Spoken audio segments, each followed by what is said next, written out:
Este domingo en Perfiles con Lorena Erasme estaremos conversando con la comunicadora y política Abril Peña. Está la percepción de que Miguel Vargas Maldonado dividió el PRD. Una sola persona no divide un partido. Esto es un muerto que tiene muchos asesinos. La alianza municipal, ¿con quién más o menos van a llevar esa alianza? Lo que más le convenga al PRD, eso suponiendo que vayamos a ir aliados. Los hijos de Peña Gómez viven del apellido de Peña Gómez. El PRM no ha tratado de conquistarte. Abril, mira, te voy a dar este cargo político, este ministerio. Se ha intentado de muchas formas que yo renuncie del PRD. El doctor Peña Gómez, ¿qué tú recuerdas de él? Era muy cariñoso, le gustaba cantar, papi también era muy karaokeero, compartíamos el amor por los libros. Sintonízanos a partir de las 7 de la noche a través del canal de YouTube de Lorena Erasme TV. Gracias por seguir en sintonía en Perfiles con Lorena Erasme. Como anuncié inicialmente, el perfil de esta semana es Abril Peña. Ella es vicepresidenta nacional del PRD y presidenta de FEDOMUS en el Distrito Nacional, y le damos la bienvenida a Perfiles desde la casa del PRD. Bienvenida. Hola Lorena, muchísimas gracias por la oportunidad de dirigirme a tu audiencia. Bienvenida al Partido Revolucionario Dominicano. Así es, ¿no? Yo feliz de verdad de estar aquí en la casa del PRD, tu casa, la casa de tu padre, el doctor Peña Gómez, un hombre de masa, un líder que de verdad yo digo que no va a volver nadie a nacer de esta manera, o sea, con esa personalidad, con esa carisma y sobre todo también con ese ideal que tenía para el país. De verdad que sí. Abril, mira, vamos a empezar hablando cómo va el PRD. Tuvieron elecciones recientemente y ganó la plancha del ingeniero Miguel Vargas, Peggy Cabral como secretaria general y Arnaldo Pimentel como secretario de organización. Ahora lo que toca es terminar de completar la comisión política y el CEN con los vicepresidentes y subsecretarios, pero realmente el PRD ahora está concentrado en el tema de identificar los candidatos o los posibles candidatos, porque recordemos que hasta que no se haga esa convención serán aspirantes a precandidatos, y esperemos que ya en el próximo mes se pueda definir por lo menos la alianza municipal. La alianza municipal, ¿con quién más o menos van a llevar? Todavía no se sabe, para eso hay que reunir. No, lo que pasa es que hay que reunir los organismos, eso no lo define ni el ingeniero Miguel Vargas, ni Peggy, ni siquiera las autoridades máximas, somos todos. Fuerza del Pueblo. Lo que más le convenga al PRD. Eso suponiendo que vayamos a ir aliados. ¿Qué le conviene, el PLD o Fuerza del Pueblo? Es que no se sabe, porque lo que se rumora, y ahí hablo como periodista y no como dirigente del PRD, lo que se rumora es que lo que se desea es una gran alianza opositora, pero realmente no es una decisión que el PRD haya tomado todavía. Pero está dentro de esa alianza opositora, o sea, dentro de esa oposición. No, todavía no, recuerda que eso pero me refiero que, o sea, van como partido opositor. O sea, todos los partidos que no están en el gobierno son opositores. Exacto. Lo que algunos propugnan es porque todos esos partidos que estamos en la alianza. oposición hagamos una alianza y enfrentemos juntos al partido de gobierno. ¿No lo han decidido todavía? Todavía no. Y no se puede mientras no terminemos de sustituir las autoridades, yo incluida. Ok, tienen algunos precandidatos, por ejemplo, veo Janet Camilo, por ejemplo, el mismo Arnaldo Pimentel, mi querido amigo Héctor Guzmán, senador, Silvia García, Mancia de la Cruz. Aquí hay mucho talento joven y tradicional que está aspirando. Ok, tú como vicepresidenta nacional, ¿cómo está el PRD a nivel nacional? O sea, ¿cómo está, por ejemplo, la gente? ¿Todavía hay gente que se suma, que cree en el PRD? Claro que sí. De hecho, en el día que estamos realizando precisamente esta entrevista, el PRD recibió a un grupo de dirigentes importantes de la sociedad civil desde Santiago. Y casi constantemente, y aquellos que siguen las noticias políticas podrán ver que no pasa una semana sin que el PRD envíe una nota de prensa informando a la población lo que estamos haciendo.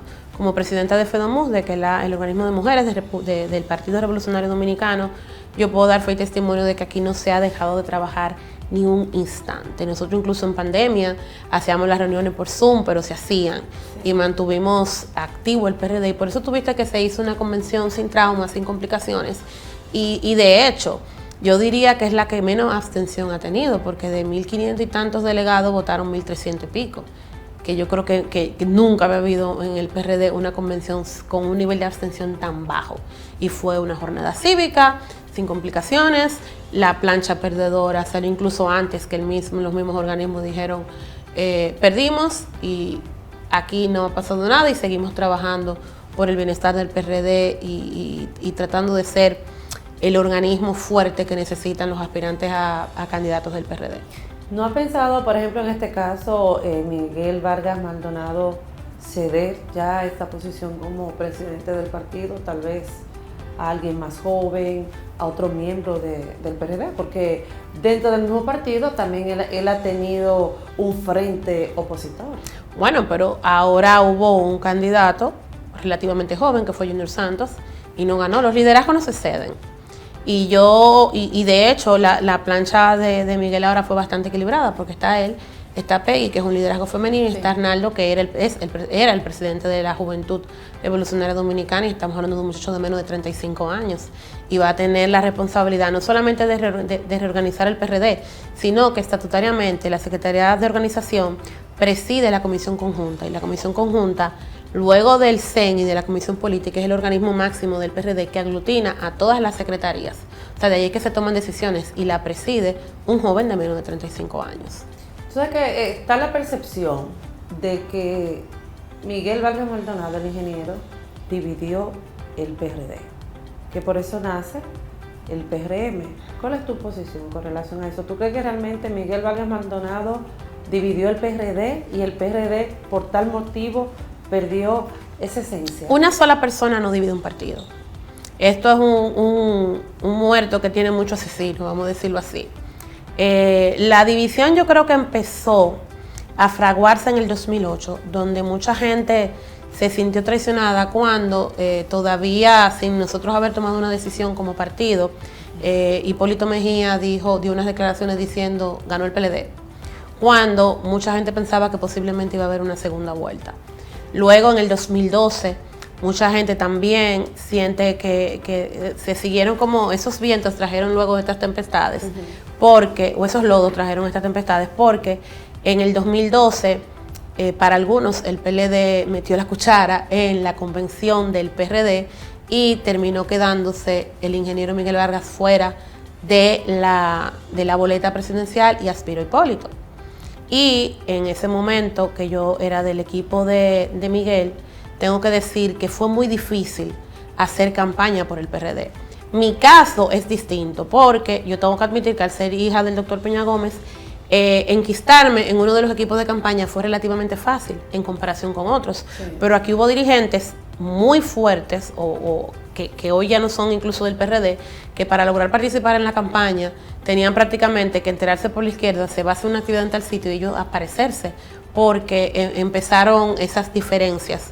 Luego ya, cuando vino la temporada de la modificación constitucional, nuestros diputados en bloque, prácticamente todos, negociaron por fuera del PRD con el Partido de la Liberación Dominicana para firmar esa constitución. ¿Y quién le iba a creer al PRD que el bloque de diputados del PRD negoció solo? Y de hecho negociaron solo. Y ellos venían aquí y lo voceaban ahí en la recepción, que su voto lo tenían ellos y que ellos no iban a hacer lo que dijera Miguel, que ellos iban a hacer lo que les conviniera a ellos. Y ellos negociaron por esa constitución, poniéndonos nosotros entre la espada y la pared. Entonces, esas fueron del tipo de cositas, como cositas que pasaron, que fueron creando la situación en la que terminamos. Ok, entonces, los que se fueron del PRD eran aquellos, ¿verdad?, que no tenían ese sentimiento, vamos a suponer, peñagomista, o sea, que era lo que traían el problema aquí. No necesariamente. Yo creo que el individualismo, y eso es lo que se ha visto en todos los partidos, ya los políticos, muchos, no necesariamente piensan en el bienestar del conglomerado. ¿Eso pasó con Hipólito Mejía? Yo creo que Hipólito no ¿Era es que fue una luz. Mejía? Sí, yo diría que sí, pero no él solo. Es lo que te digo, a ninguno de nosotros nos pusieron una pistola en el pecho para ir a probar en el CEN o en la comisión política las decisiones que se tomaron en aquel momento. Todos nosotros la aprobamos, ni Miguel ni Hipólito tenían el poder para tomar una decisión por sí solos. Nosotros votamos y nosotros decidimos apoyar una serie de medidas que a la larga trajeron problema al PRD, pero a mí nadie me puso una pistola en el pecho para hacerlo, ni a los demás también. Lo que pasa es que una con guitarra y otra con violín, mientras le convenía, aprobado. Cuando dejó de convenirme, entonces, o Miguel, o Hipólito, o Milagro, o el que fuese, entonces era el malo. Porque aquí no se toman... Cuando las cosas son exitosas, todos somos partes de ese éxito, pero cuando las cosas fracasan, entonces ese fracaso es huérfano. Okay. Entonces ahora el único padre de la división del PRD es Miguel, no, nada más no es Miguel, porque muchos de los que hoy están allá formaron parte de esa división. Hipólito Mejía fue responsable de esa decisión. ¿Y no necesariamente. Bueno, te repito, es que son todos. Porque recuérdate que hay una comisión política. Y ahí tú tienes a Hipólito, a Milagro, Vicente Sánchez Baré, mi propio hermano Tony, Ramón Alburquerque, Guido Gómez Mazara, etcétera, etcétera, etcétera. O sea, un partido no lo divide una sola persona, eso es imposible. Okay. Porque ni siquiera Leonel Fernández dividió solo el PLD. No. Con él se fue una parte del comité político, con él se fue una parte del comité central. Abril, ¿por qué dices que Hipólito Mejía fue individualista? Bueno, porque él tomó decisiones en su momento, o su equipo tomaron decisiones que afectaron la gobernabilidad del partido, como esas que te decía, de no permitir que mucha gente que viniera del Miguelato en el 2012 participara de campaña. Muchas de sus expresiones tan pintorescas que uno se ríe mucho, pero que realmente afectan al conglomerado, como decir en su momento que las trabajadoras se comían la mejor carne de la casa, cuando tú sabes que hay 300.000 mujeres en República Dominicana que hacen labor doméstica y tú le estás diciendo la ladrona a 300.000 personas. O caminen por las calles porque la cosa está dura y tú sabes lo difícil que pone un huevo. O sea, él tiene expresiones que uno las puede ver como un chiste, pero que afectan a la campaña. Y cuando tú afectas a la campaña, tú no estás afectando a todos, porque tú estás afectando al partido completo cuando tomas esas decisiones. Abril, cuando, por ejemplo, tuve esta situación que se dio en aquel entonces en el PRD, tú siendo hija del principal líder de este partido, ¿no? Como fue el doctor Peña Gómez, un hombre sensible, un hombre entregado políticamente, una máquina, y para Latinoamérica fue un referente por la cantidad de personas en ese entonces que seguían. Y tú ves tal vez cómo cayó el PRD, que incluso, como tú decías anteriormente, uno de tus hermanos se fue al PRM. ¿Qué sentiste en ese momento? ¿No te dio tristeza? ¿No piensas, por ejemplo, si mi papá estuviera vivo? Las cosas fueran muy diferentes. ¿Se ha convertido el PRD? O sea, ¿qué habría pasado? Primero, que si papi estuviera vivo, la situación fuera muy diferente, porque si algo tenía papi era que tenía capacidad de sacrificio. Papi aspiró a alcalde en el 98, no era porque él tuviese interés alguno en ser alcalde. Él lo hizo para evitar una división, porque en ese momento Eligio Jaque, Julio Mariñez, Miguel Vargas estaban aspirando, hubo un impasse con el tema convencional y ninguno quería ceder. Entonces él tomó esa decisión por eso. Se sacrificó por eso. Hipólito, por ejemplo, no debió haber sido el candidato presidencial del PRD en el 2004, porque todos sabemos, ojo, la crisis bancaria no fue su culpa. Sí. La crisis bancaria fue una crisis heredada de una serie de controles en el sector monetario y bancario de República Dominicana, y el PRD le heredó.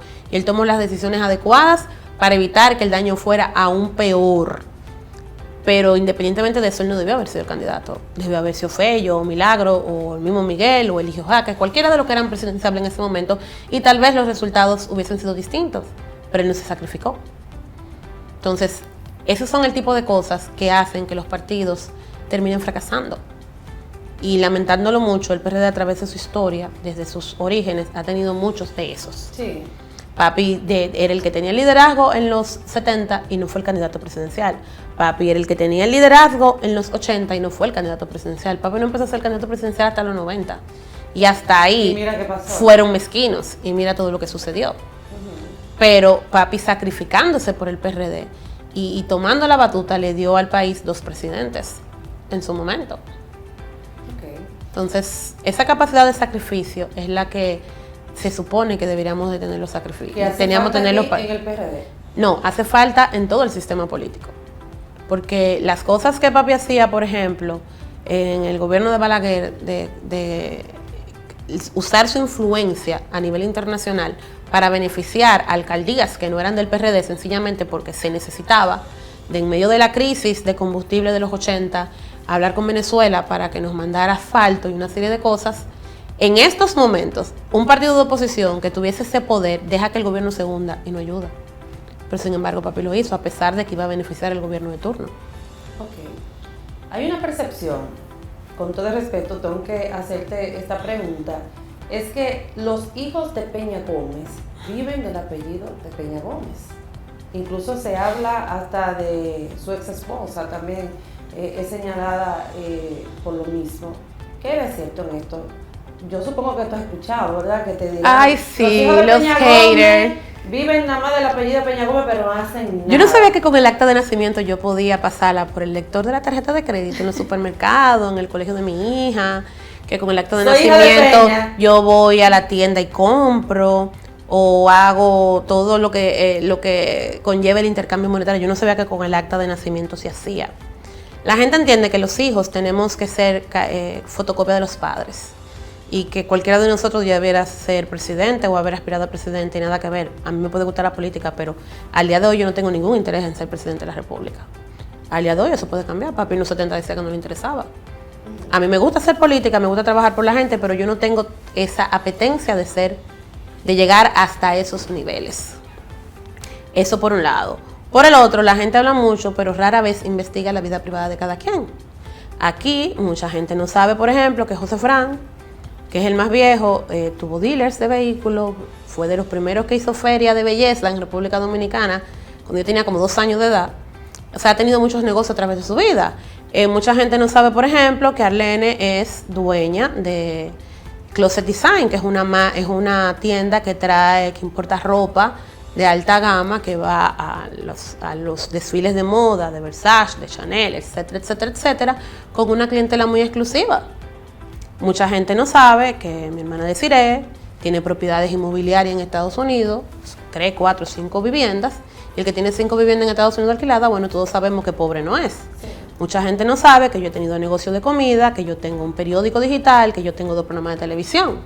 Entonces la gente opina desde la ignorancia sin salir jamás a investigar sobre la vida privada de los demás. Solamente porque uno hace opinión pública. La gente no sabe que yo tengo desde los 16 años haciendo política. La diferencia es que yo solamente estoy haciendo opinión pública de hace 5 años. Pero la gente no sabe que hace 15 años atrás yo tenía ya 5 comités de base, que yo empecé a hacer política con el grupo que hoy forma parte ya Yosan Lobatón, Pavel Lescán, Amin Vázquez, Luz Estrella, Francis Almonte. Ese era mi grupo en la Juventud Revolucionaria Dominicana. Y que yo he hecho un trabajo político en Pedro Brán, que he hecho un trabajo político en la circunscripción 2, porque yo no tenía interés en ese momento de hacer opinión pública, no me interesaba, hasta que me di cuenta que cuando tú no haces opinión pública y tú no haces ruido, cuando tú no cacareas tus huevos, entonces se crea ese tipo de bulos, que en cualquier país que se respete uno demanda por difamación, pero en para no tener que pasarme 7 años en un tribunal, como le pasó a Hipólito con Wilton Guerrero entonces uno lo que tiene que aprender a coger y dejar. Okay. ¿Tú estuviste de acuerdo, no, cuando tus hermanos se fueron del PRD? Porque, por ejemplo, también se dice, caramba, siendo hijo de Peña Gómez podría ser un líder dentro del PRD, podría continuar con el legado, podría hasta haber sido hasta presidente del PRD. Bueno, pero que si eso es lo que uno quiere. Yo no tengo que hacer lo que los demás quieren, ni mis hermanos tampoco. Uno tiene que hacer las cosas pero que no uno... mejor quedarse y luchar para mantener... Bueno, pero eso es una decisión muy personal. Tú puedes mantener vivo el Peña... Bueno, ahora mismo, para ponerte un ejemplo, Tony y yo fuimos los que encabezamos los actos de la Fundación Dr. José Francisco Peña Gómez. Tony está en el PRM y yo estoy en el PRD. O sea, para tú ser peñagomista, tú no necesariamente tienes que estar en el PRD. Ojalá yo, que estemos todos en el PRD. Eso fuese mi sueño. Pero uno no tiene que hacer las cosas porque los demás quieran o para hacer felices a los demás. Tú tienes que hacer las cosas que te hagan feliz a ti, que te llenen a ti y siguiendo la íntima convicción de lo que tú entiendes que es correcto, no lo que los demás entienden que es correcto. Porque no hay, yo no soy una papeleta de 1,000 pesos para caerle bien a todo el mundo. Y yo creo que ni el dinero le cae bien a todo el mundo. Entonces, lamentándolo mucho. De hecho, el primero que se fue del PRD fue José Fran y se fue en el 2000. A sabiendas de que no iba a llegar al gobierno porque en ese momento el PLD, sí, porque los partidos que eran parte del Acuerdo de Santo Domingo en el 98 no se sintieron muy cómodos con el manejo que tenía el PRD en ese momento. Y casi todos terminaron entonces formando parte del bloque progresista con el PLD. Entonces ya eso, mira cómo definitivamente la falta de liderazgo de Papi hizo que el PRD perdiera su rumbo en su momento. Okay. O sea, hay una nueva generación ahora que estamos haciendo ingentes esfuerzos porque eso cambie y que el PRD vuelva a ser la casa de todos los dominicanos. ¿El PRD sigue con ese ideal de Peña Gómez? ¿Sigue con esa visión? ¿Sigue con esa esencia? ¿O no? Ya no es primero la gente. Claro que sí. De hecho, en mi caso que dirijo FEDOMUSDE, muchas de las presidentas de FEDOMUSDE son gente de la época de Papi, muchísimas.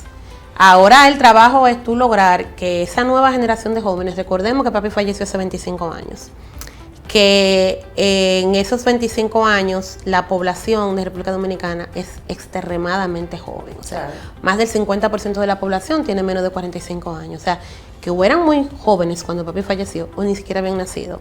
Entonces, ahora el trabajo es el darle a conocer a esas nuevas generaciones de ciudadanos dominicanos qué era Peña Gómez, qué es el peñagomismo y por qué nosotros lo queremos y lo admiramos tanto. Ok. Háblame un poquito de FEDOMUSDE, ¿verdad? Federación de Mujeres Socialdemócratas. Tú encabezas aquí la del Distrito Nacional. Háblanos, por ejemplo, de las iniciativas, de qué se trata, el tipo de acercamiento que tú tienes con las mujeres. La Federación de Mujeres Socialdemócratas es uno de los primeros organismos de mujeres haciendo política en República Dominicana, desde un partido político. Su primera presidenta fue doña Peggy Cabral Viuda Peña Gómez. Fue un esfuerzo para que las mujeres tuviesen un espacio propio donde crecer. El PRD ha sido de los partidos responsables porque, de hecho, nosotros teníamos cuota cuando aquí ni siquiera se hablaba de cuota. En aquel momento las mujeres, el PRD tenía un 25% de sus dirigentes tenían y debían de ser mujeres. Y lo mismo era en las boletas de congresuales y municipales. Y la ley no nos obligaba. Luego subió del 25 a un 33. Nosotros fuimos de los precursores en el tema de la ley 9407, creo que era la que se llamaba en aquel momento, que la impulsó doña Milagros Ortiz Bosch desde el PRD. Nosotros fuimos también de los impulsores, por ejemplo, de que los niños dentro y fuera del matrimonio tuvieran los mismos derechos, de que las mujeres tuvieran derecho a la propiedad. Hay casi toda la legislación que tiene que ver con derechos de la mujer fue impulsada por el Partido Revolucionario Dominicano. Entonces se hizo a través de ese organismo que fue uno de los más grandes y sigue siendo uno de los más grandes de América Latina, sobre todo por el tema, bueno, ahora mismo doña Yané Camilo está presidiendo el Internacional Socialista Mujeres a nivel mundial y fue una propuesta de FEDOMUSDE ante esa organización. Entonces se trabajan mucho los temas que tienen que ver con educación, los temas que tienen que ver con emprendimiento, los temas que tienen que ver con la labor social y con el trabajo de la mujer política. De hecho, ahora, y aquí estamos trabajando las mujeres de todos los partidos políticos, porque con la ley de partidos políticos, al poner la cuota 40-60 a nivel nacional, eso afecta a los derechos de las mujeres en la gestión, para las... ¿Se cumple la cuota en los partidos políticos de la mujer? Sí, pero a reempujones. Y además hay formas de violarla. ¿Cómo? Yo necesito poner, aquí va una mujer, entonces el líder político masculino de esa zona pone a su esposa, que posiblemente nunca ha hecho vida política, porque si hubiese hecho vida política y ya se lo ganó, no hay problema. El tema es que generalmente no lo hacen, porque a pesar de que somos un partido que toma iniciativas muy feministas, al final, al ser un tema cultural, muchas veces como, vamos a decirlo como... El machismo. El machismo a veces como que se le chipotea, sí. Vamos a decir, para ponerlo bonito. Influye un poquito. Influye un poquito, pero es un esfuerzo y una lucha constante. Ahora nosotros, por ejemplo, estamos impulsando en que en estas nuevas autoridades cumplan precisamente la paridad con los nuevos organismos que se van a escoger, o los nuevos miembros que se van a escoger para las secretarías, la vicepresidencia, las subsecretarías del partido. Y estamos junto con los demás partidos solicitándole a la Junta Central Electoral que la cuota sea a nivel por demarcación. ¿Por qué? Porque si tú la pones a nivel nacional, nada impide que tú pongas todas las mujeres en demarcaciones que tú sabes que no hay forma de ganar, porque ahí no están las fortalezas. Nada impide que tú la pongas todita de suplente, porque las suplencias también forman parte de la boleta. Nada impide que tú cojas y en la boleta del Parlacén la ponga todo en los números del 20 para allá, cuando tú sabes que posiblemente no la vayas a conseguir y estás cumpliendo con la cuota. Cuando es por demarcación, entonces tú estás forzada a tener representación femenina en cada demarcación. Ok, ¿y cuáles planes, además, al frente de esta entidad tú tienes para este año o para lo que queda? Bueno, te decía al inicio de la entrevista que ahora todo va a ser electoral, sí, claro. Es identificar las candidatas, las posibles candidatas que van a estar en la boleta a regidoras, a diputadas o a alcaldesas o a senadoras, ¿por qué no? Y entonces darles el apoyo, identificar cuáles son sus debilidades para fortalecerlas, darlas a conocer a la población. Ya todos los partidos vamos a entrar en una fase electoralista porque la ley de partidos políticos y de régimen electoral nos combina, o sea, nosotros para mediados de este mes de junio tenemos que definir la alianza. Para mediados de julio tenemos que definir los aspirantes a precandidatos. Ya creo que en octubre, septiembre, por ahí hay que hacer las convenciones internas para definir los candidatos. Luego te llega la época de asueto político, que es Navidad, y uno no regresa como hasta mediados de enero. Y ya en febrero son las municipales. O sea, que ya estamos no hay descanso y todo se va a reducir a temas electorales y de posicionamiento comunicacional. ¿Por qué no aspira Abril a un cargo político? Tú eres muy buena, tienes un buen desenvolvimiento, tienes conciencia de lo que es la política. ¿Por qué tú no has aspirado a un cargo político? Más adelante tú no has pensado... Bueno, pero para yo ser vicepresidenta... Pero ya un cargo me refiero, un cargo electoral en las elecciones del 20 yo estaba aspirando a diputada. Luego por la alianza entonces terminé como regidora y no me pude presentar porque el candidato del PRD renunció del partido. Entonces, pero en esta ocasión yo en ese momento no era presidenta de FEDOMUSDE. Ahora yo sí soy presidenta de FEDOMUSDE. Entonces yo tengo una responsabilidad. Sobre todo, no solamente con el cargo, sino con mi propio apellido. O sea, yo tengo, lamentablemente, yo no debería tener que demostrar nada porque yo he hecho todo mi trabajo todo el tiempo, pero vivimos en RD. Entonces, es mi primer cargo con responsabilidades directas.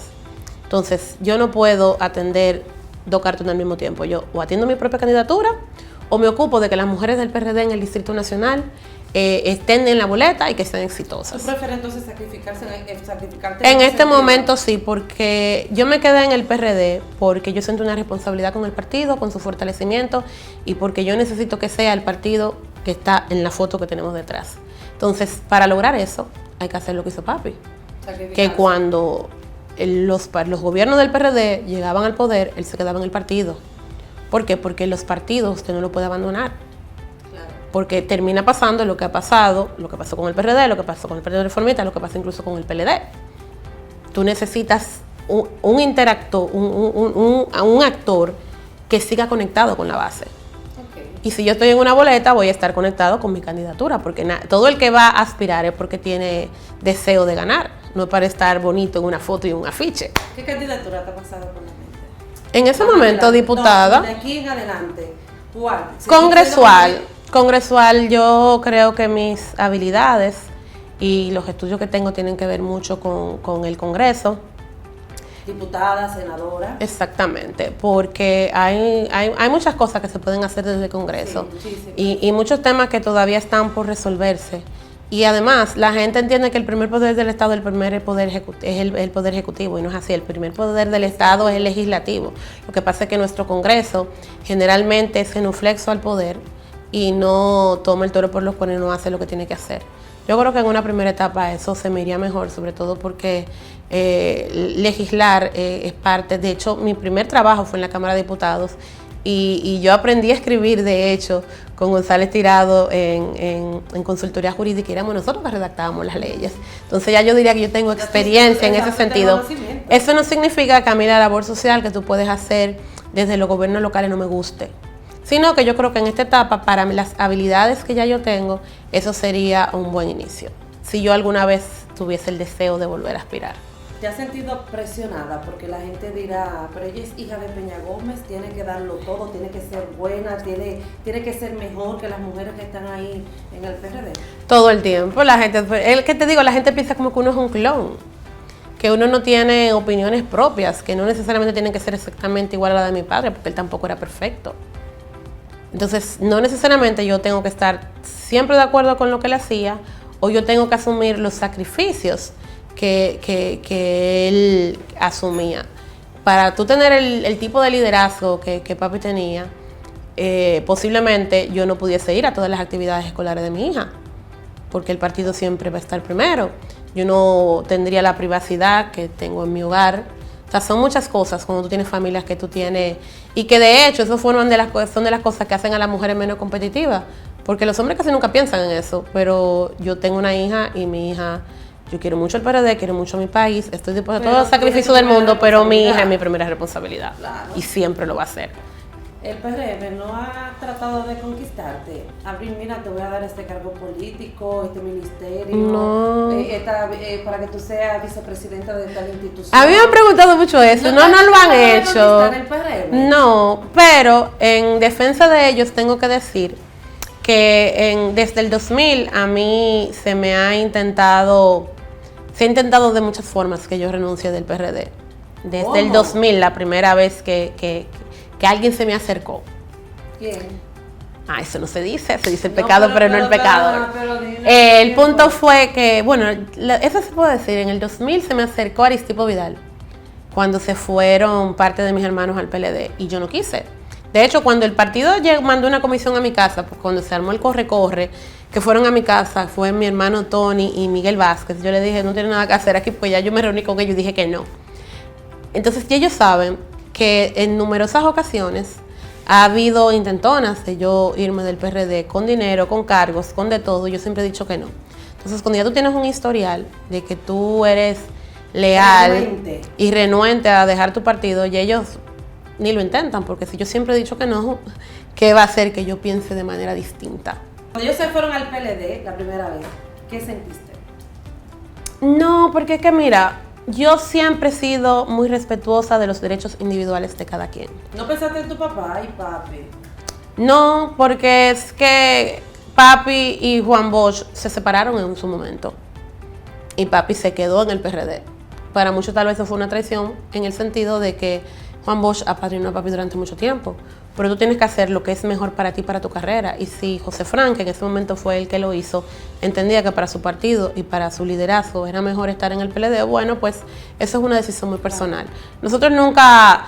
Las discusiones políticas que podemos tener mis hermanos y yo es de análisis político. José Frank y yo nos encanta sobre todo hacer eso, y ahora también lo hacemos mucho con Arlene, ese tipo de discusiones, pero nunca se llegan a personalizar con respecto a nuestras decisiones individuales, sino análisis político de lo que está sucediendo en la actualidad, de qué tú crees que va a pasar, por qué tú crees que pasó esto, cuál tú crees que debiera ser la decisión que tome el PRM, el PLD, el mismo PRD.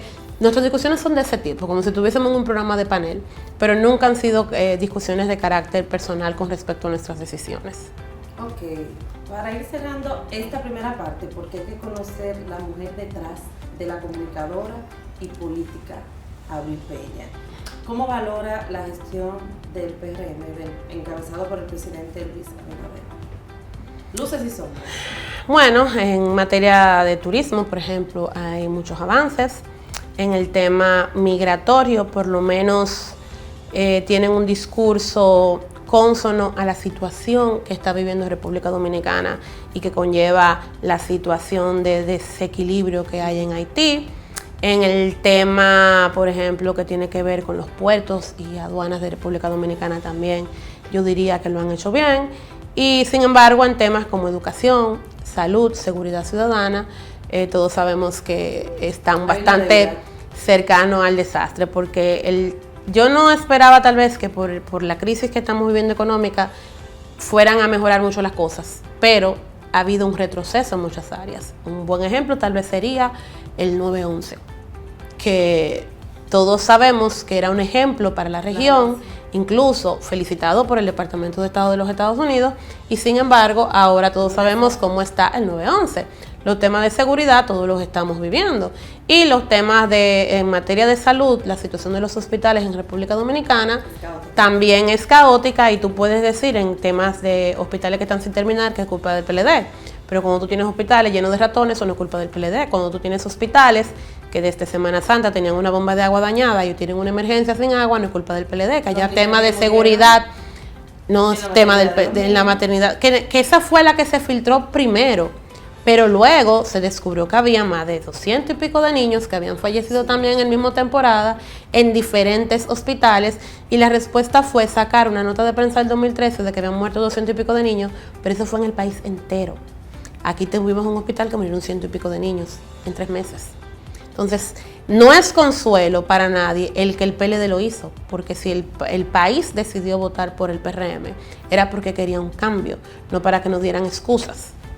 Y puedo decir lo mismo de educación. Ángel Hernández, desde que entró, que fue esperanzador, porque él es el presidente de una universidad, tiene experiencia en materia de educación, pero Miyagi lo único que ha hecho es quejarse y denunciar las situaciones que encontró, como decir que se encontró que se habían, en la gestión anterior de su mismo partido, se habían hecho, sí, esas son cosas que solamente el PRM, que y pasó con medio ambiente también. También, o sea, es como siempre echarle la culpa al anterior. Si tú me estás diciendo que se hicieron una serie de, a través de compra y contrataciones, se hicieron licitaciones y que se gastaron miles de millones de pesos y que educación no había recibido eso, y fue la gestión anterior, tú lo que tienes que mandar el expediente a la oficina correspondiente, no salir a la prensa. La prensa no somos tribunales, y a él no se le puso ahí para que nos dijera los problemas que ya están.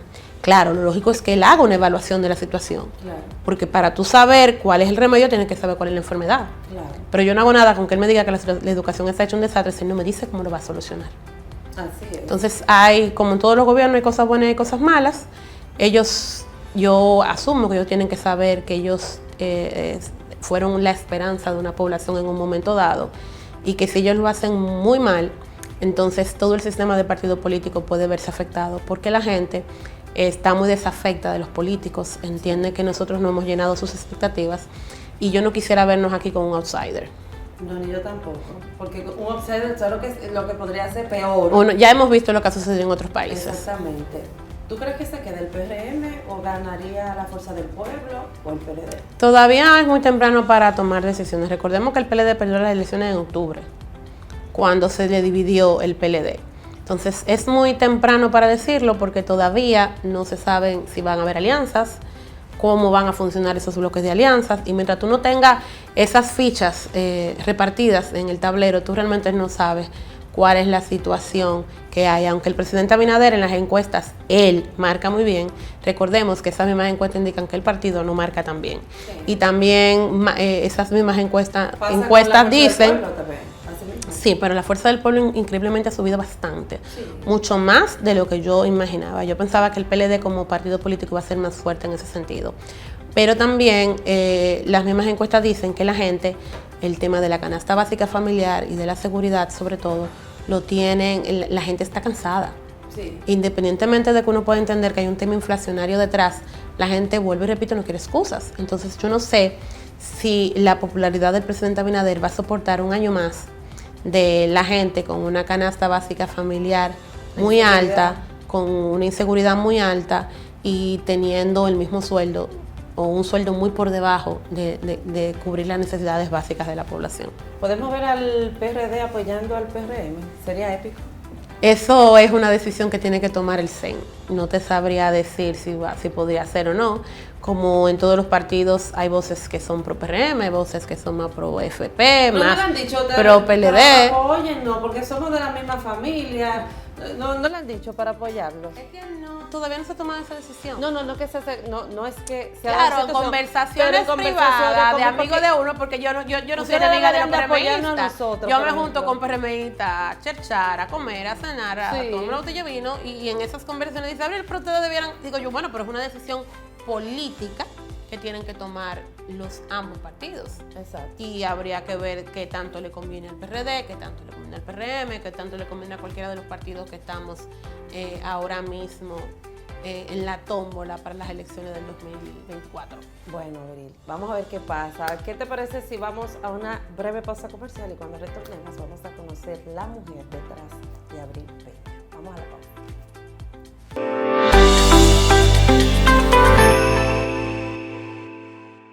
Dar el primer paso nunca ha sido fácil, pero la historia la escriben quienes se unen a los procesos transformadores, impactando la vida de las personas en el trayecto. Este es el momento para que te unas a la conformación de los colegios electorales y hagamos un proceso histórico en favor de la democracia. Nuestra democracia. Para más información, accede a nuestro portal jce.gov.do. Junta Central Electoral. Garantía de identidad y democracia. Esta semana la Cámara de Diputados concluyó con una agenda productiva que incluyó la aprobación de leyes, resoluciones, el trabajo de más de 20 comisiones y la celebración de la 28ª reunión extraordinaria del FOPREL. En este cónclave, Alfredo Pacheco destacó la necesidad de que los distintos parlamentos legislativos continúen aunando sus esfuerzos frente al cambio climático que afecta al mundo, mientras que Raquel Peña reconoció como histórico el acercamiento entre el gobierno y los sectores ambientales del país. En el foro fueron reconocidos los dominicanos que han presidido dicha institución, como Rafael Alburquerque, Abel Martínez y Julio César Valentín. Los diputados convirtieron en ley el proyecto de atención, inclusión y protección para las personas con trastorno del espectro autista TEA, mientras que la Comisión Cámara de Cuentas entrevistó a cada uno de sus miembros con relación al conflicto generado en el organismo de control y en los próximos días rendirá su informe. Cámara de Diputados de la República Dominicana.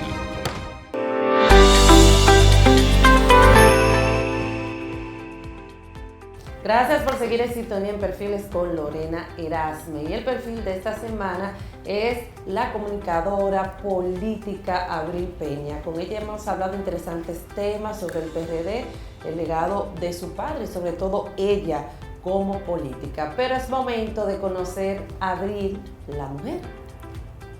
¿Qué tú quieres saber, Lorena? De todo.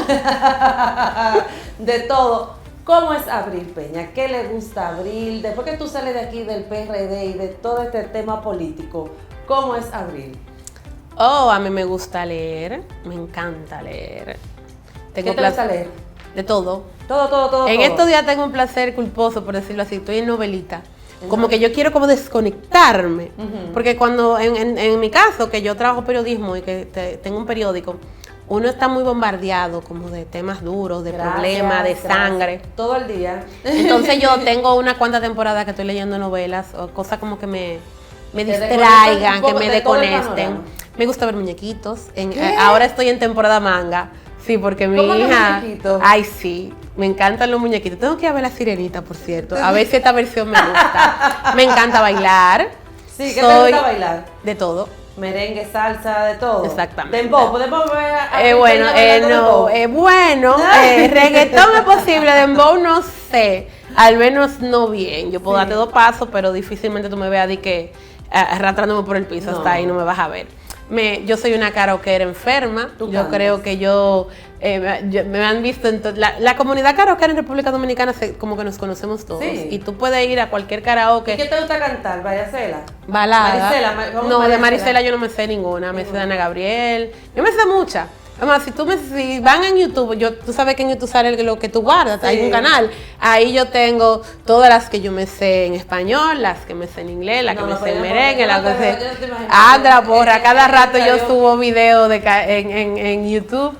Me encanta estar con mi familia, me encanta hacer política, me encanta escribir. Yo soy la editorialista en El Pregonero, a veces hago artículos de opinión, eso sí los hago con mi cara. Soy una mujer normal, me gusta cocinar. ¿Qué te gusta cocinar? Yo soy más de comida gourmet. ¿Cómo? Si tú me pones arroz, bichuela y carne, hay problema. Hasta ahí yo no sé. Pero tú tienes que comer. Yo sé hacerla, pero no es algo como que me entusiasme. Sí. ¿Y cuál es tu especialidad en esos platos gourmet? Mira, yo soy más de, a mí me encanta hacer todo lo que tiene que ver como con bocadillos, picaderas, los pastelones. Me encanta hacer pastelones, de todo lo habido y por haber. Tuve una temporada también de hacer mucha repostería, pero tuve un negocio durante años de comida y yo era la que cocinaba. ¿Y qué tal? La gente exquisito. Me iba muy... Está abierto ese perfil, Abril Peña Picaderas y Dulce, lo pueden ver en Facebook si quieren ver las fotos, están ahí todavía, yo no lo he cerrado el perfil. Pero ¿cuál es tu comida favorita? ¿Para yo comer o para hacer? Para tú comer, porque ya para tú hacer, tú viste que te gustan los pastelones. Me gustan pastelones, me gusta hacer todo tipo de picadera extraña, como pero un pastelito plato de y no tanto. que a ti te mate. Arroz con guandules y un bistecito. ¿Con coco? No, a mí no me gusta con coco. No, eso me gusta no, mucho. Me gusta un buen mangú con carne salada de jarabacoa y longaniza de jarabacoa. El salami frito, indubeca, valga la... Bueno, el artesanal del Bravo está muy bueno, también. Lo que pasa es que porque eso tiene... tú coger uno fritico con el salami frito así como tipo chicharroncito, sí, con un refresco rojo de mi mamá que le encanta, Country Club, no puede ser Rec Rock. Son cosas, el chicharrón. Y definitivamente, lamentándolo mucho, yo creo que se me nota, me encanta el fast food. Así es, estás casada actualmente, sí, con el padre claro que de tu niña. ¿Cómo ha sido para tu esposo lidiar con una mujer comunicadora pero a la vez política? Terrible. Él relaja, que no parece. ¿Cuántos son nosotros que hacemos en el 2010? 13 años de matrimonio y 15 con el noviazgo. Dice él que parecen 200 años a veces. Sí, porque la realidad es que las mujeres políticas, digo, las habrá, pero la mayoría no somos la típica ama de casa. Sí. Tú difícilmente me vas a ver a mí que yo voy a salir corriendo de aquí para ir a hacer la comida para que él coma. El que primero llegue cocina o come lo que aparezca. Para una ciudad machista como esta, una mujer política no es la pareja adecuada. Pero él también viene de una familia de políticos y yo me imagino que eso lo adaptó un poquito más a lo que iba a ser su vida conmigo, porque estar casado con un político no es sencillo, no hay privacidad, hay muchos hombres en política, uno pasa más tiempo rodeada de hombres incluso que de mujeres. En mi caso yo hice vida política en JRD hasta hace poco, que entonces empecé, siempre he estado en FEDOMUSDE, pero activamente como cabeza sí, es relativamente hace poco tiempo. Entonces todo este tiempo fue rodeada de hombres, no todos los hombres están mentalizados para ver a su mujer todo el tiempo con hombre, que te llegue a las 2 de la mañana con hombre, que se vaya de fin de semana con hombre a hacer recorrido. ¿Qué se la? Hay días que sí, hay días que no, él lo entiende la mayoría de las veces, pero es un ser humano al final de la jornada. ¿Cómo era tu relación con tu padre en aquel entonces, el doctor Peña Gómez? ¿Qué tú recuerdas de él? Oh, lo apoyador que era. Papi era sumamente apoyador. ¿Es verdad? Sí, yo creo que a veces él intentaba suplir con ese tipo de cosas el tiempo que él no podía estar con uno. Porque a pesar de que papi estuvo más con las más pequeñas de lo que pudo estar con mis hermanos, porque nosotros nacimos en los 80 y ellos vivieron los 12 años, y en los 12 años papi andaba corriendo. Sí. Cuando nosotros nacimos ya no habían ese tipo de persecuciones políticas en República Dominicana y ya él era el líder del PRD. Entonces fue muy distinto el tipo de crianza, generacionalmente sí, hablando, pues yo puedo ser hija de mis hermanos. Entonces él fue muy apoyador, era bastante celoso. ¿Qué? Como un buen dominicano al fin. ¿Qué te decía? ¿No te pongas esos pantalones? Esa ropa está muy escotada, esa falda está muy corta. Esta muchacha sí es como una que le parejera, una vez me hizo ponerme, ahora, para que tú veas, yo lloré esa vez porque me hizo ir, estábamos en Boston, iba a ver una cena de gala de recaudación de fondos, yo tenía un vestido muy lindo y como él me había regalado taco antes, que mi mamá no me dejaba poner, pero él me lo regalaba. Sí. Y como yo estaba fuera, yo dije, aquí es. Me voy a poner y fui a comprar unos tacos. Y cuando ese hombre me vio con esos tacos y un arete largo, me lo hizo quitar y me hizo ir en tenis con mi vestido, con tenis. Ahora eso está de moda. ¿Y por qué? Porque te dijo, no, te ves muy mujereada. Es muy amujereada. ¿Y qué edad tú tenías? 10 años. Pero que tú. Pero eran unos taquitos, no eran unos tacos altos, obvio, sí, eran unos taquitos, pero no, cuando él ve esa falda corta y esos tacos y esos aretes largos. Dijo, no, te ves muy mujereada, eso que decían. Para que lo sepas.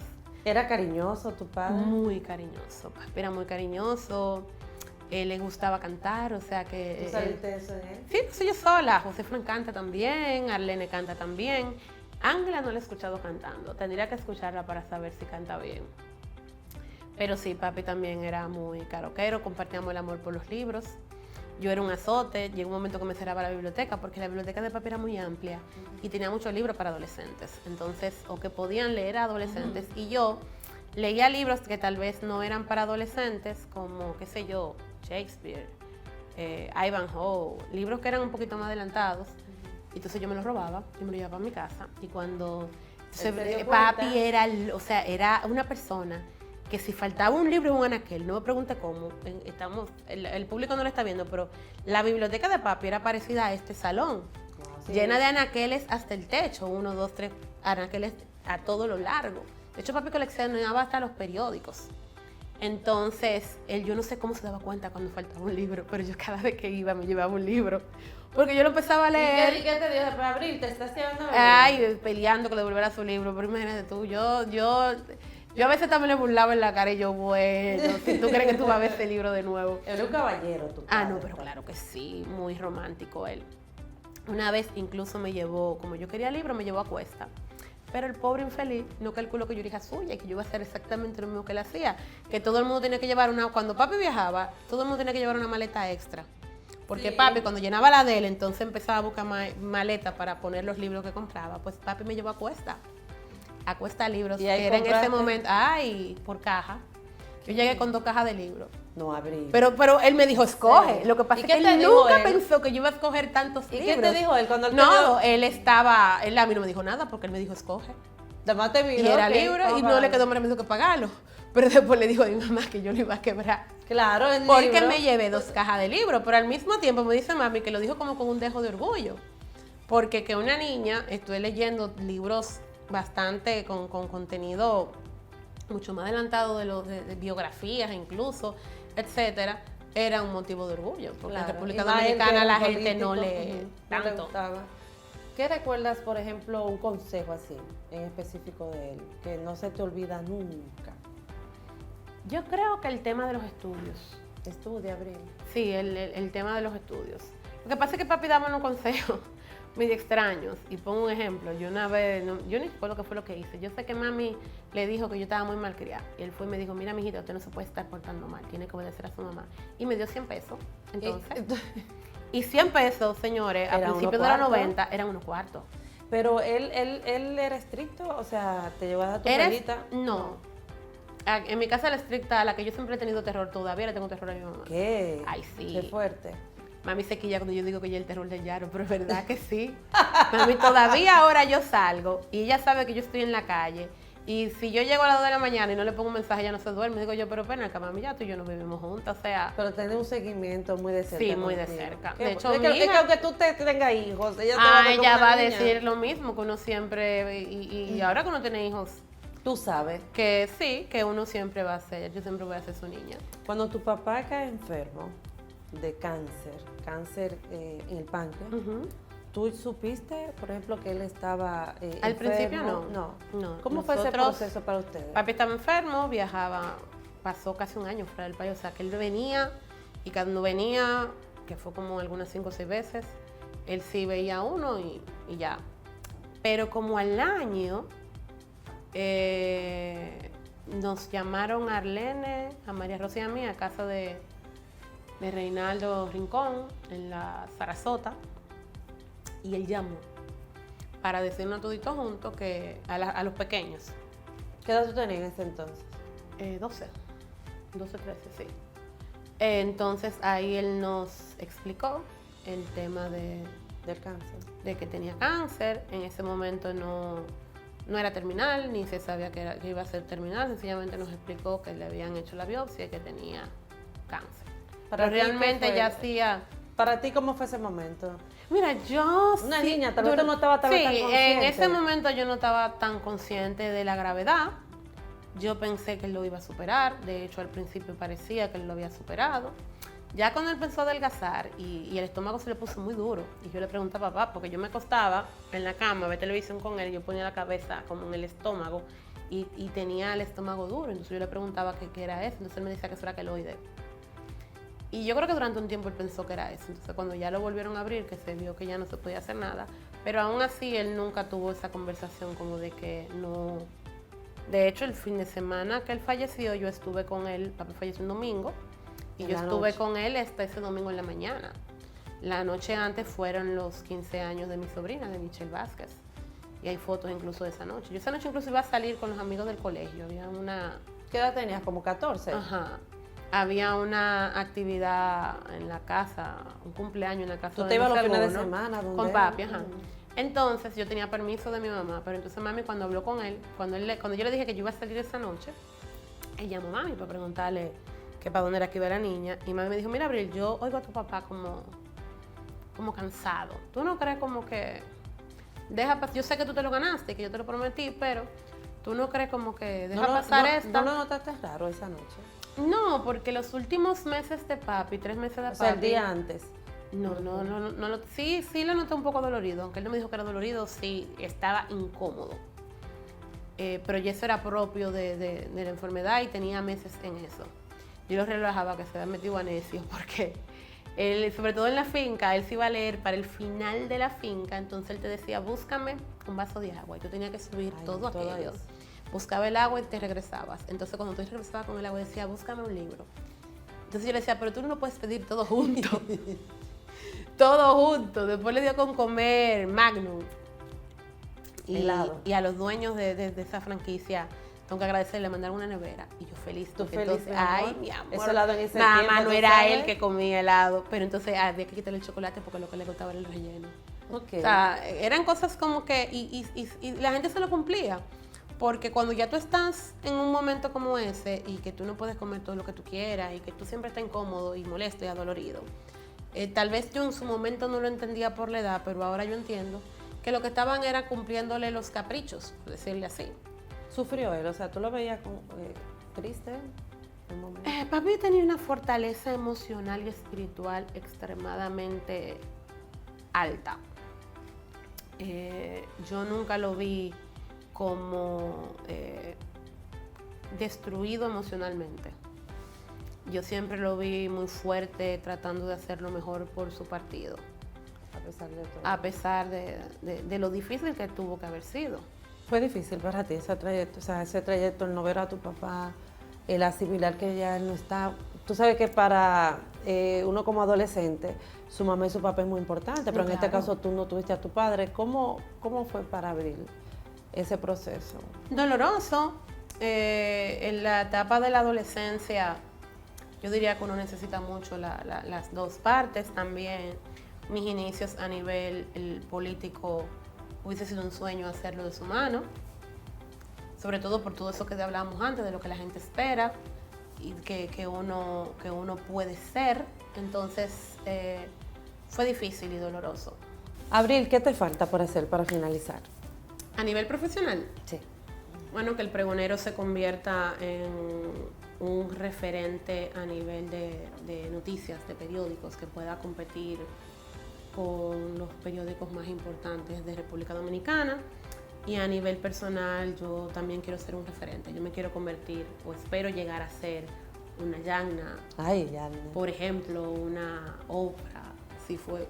Oprah aplatanada. Obra dominicana. La Oprah, algo así. O sea, yo quiero convertirme en un referente profesional a nivel de comunicación. Bueno, Abril Peña, gracias por abrirnos la puerta de tu vida. De verdad, yo siempre he dicho que tú eres una de las políticas de esta generación con muy buenos conceptos, buenas ideas. A mí me gustaría verte políticamente aspirando a diputada, senadora, porque yo sé que serías muy buena en este sentido y a nivel de comunicación ni se diga. O sea, que tú siempre has sido fuerte dentro de tus opiniones. Así que gracias por recibirnos aquí en el PRD. Gracias a ti, Lorena, por tomarte el tiempo de conocerme y de que tu público me conozca y por siempre ser tan sorora. Tú eres de esas comunicadoras jóvenes que siempre le abre las puertas a otras Claro comunicadoras también y sin también. celos y sin... Bueno, pero de eso se trata. Sí. Si llega una, llegamos todas. Sí, así Entonces, yo siempre he dicho que si tú llegas, en algún momento yo te voy a poder tocar Claro la que puerta, sí. entonces yo espero, Y va a por ser lo más menos, fácil. y va a ser más fácil. Entonces es. yo soy de las que creo en eso, no solamente con las mujeres, sino con todo el mundo a nivel general. Si tú das, la vida se encarga de regresarte. Así es.